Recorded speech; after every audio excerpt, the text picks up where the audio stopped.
Hello students, welcome back to another video. In this video, we are continuing our geography chapter 4 maps. Students, in this video, we are going to continue our components of maps and we are going to study about the direction and symbol. Now student, first of all, direction. You know students that directions are very helpful for locating any place. Yes, and the directions are also used on the maps. Students, you had seen many of the times the directions showing the arrowhead N. Isn't it or not? Yes. So this type of arrowhead, this is the arrow, and arrowhead pointed N with the letter N is showing us the north direction. So it is called the north line. What it is called? North line. Now students, another thing that this type of arrowhead we can find on the maps also. Yeah.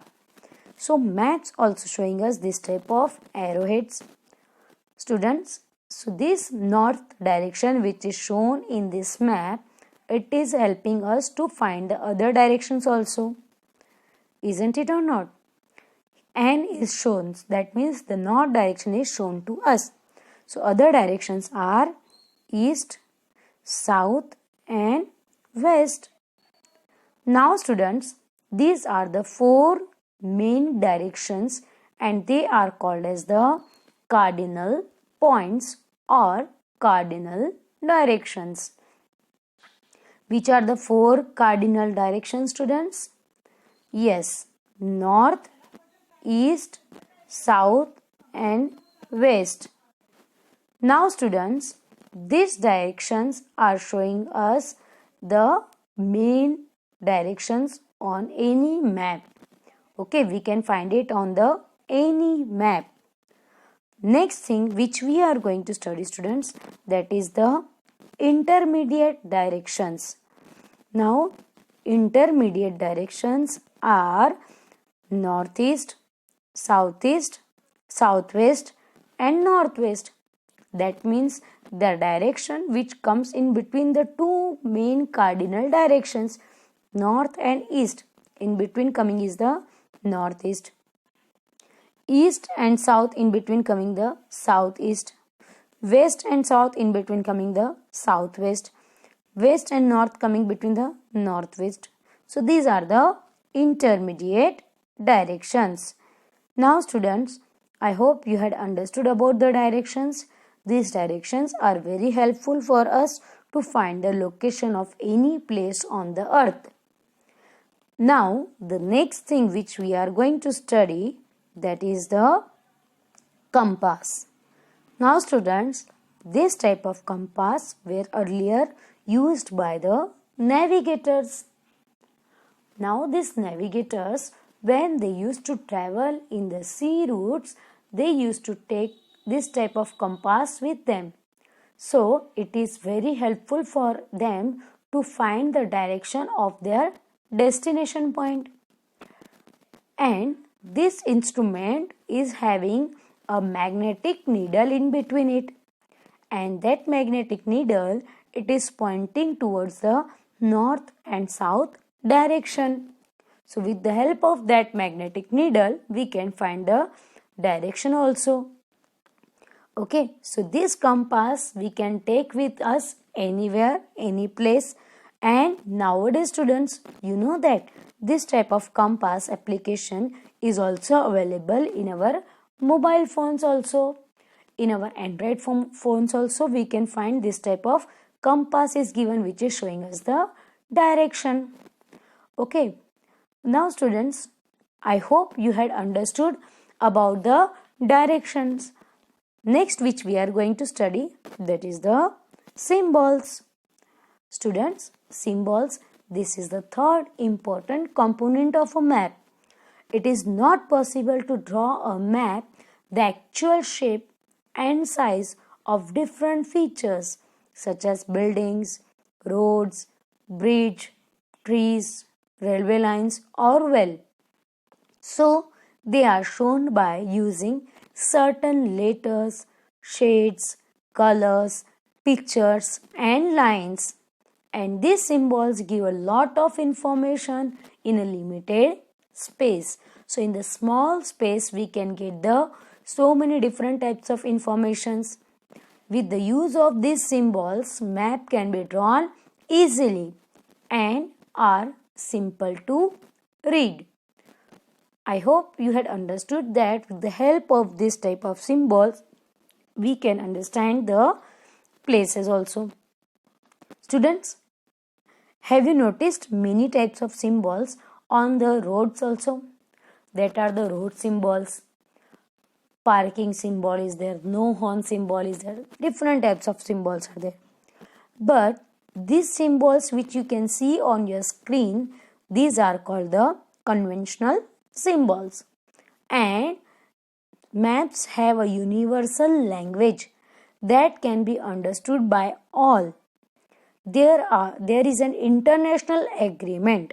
International agreement means, students, that all over the world between the different countries there is an agreement in which this type of symbols, they are approved that they are used in the symbols in all over the world.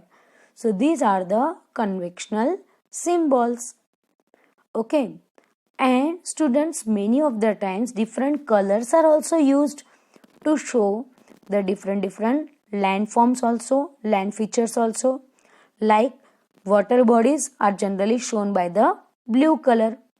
Mountains are shown by the brown color. Plateaus are shown by the yellow color. And the plains are shown by the green color. Okay students, I hope you had understood about the symbols. That is the conventional symbols which are used in all over the world by the international agreement, and everywhere we can find this type of symbols. Now students, we will continue our topic with the next thing, that is a sketch. Now students, what is a sketch? A sketch is a drawing mainly based on memory and spot observation, and it is not to scale. In simple words, we can say that sketch is just a rough drawing which is basically based on the memory, and according to that we can spot out the different locations. Sometimes a rough drawing is required of an area to tell where a particular place is located with respect to other places. Okay, you can see here two pictures are shown. One picture, it is showing us the library, bank, clock tower, cafe. Another picture is showing us about the house, school. In between the roads are there, pool is there, park, firehouse, post office, library, mall, pond. So these are the sketch. And suppose you want to tell your friend about your home address, about your residential address, so simply you can explain him about the locations or the places which comes in between to your house. Isn't it or not? You can tell that my house is in front of the Sri Sajanand school at Mehsana Road, or my house is at the Kasa Chokdi near to the Sona Township.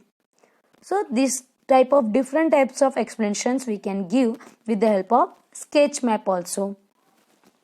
Now students, the last thing which we are going to study of this chapter, that is the plan. Now student, plan. What is a plan?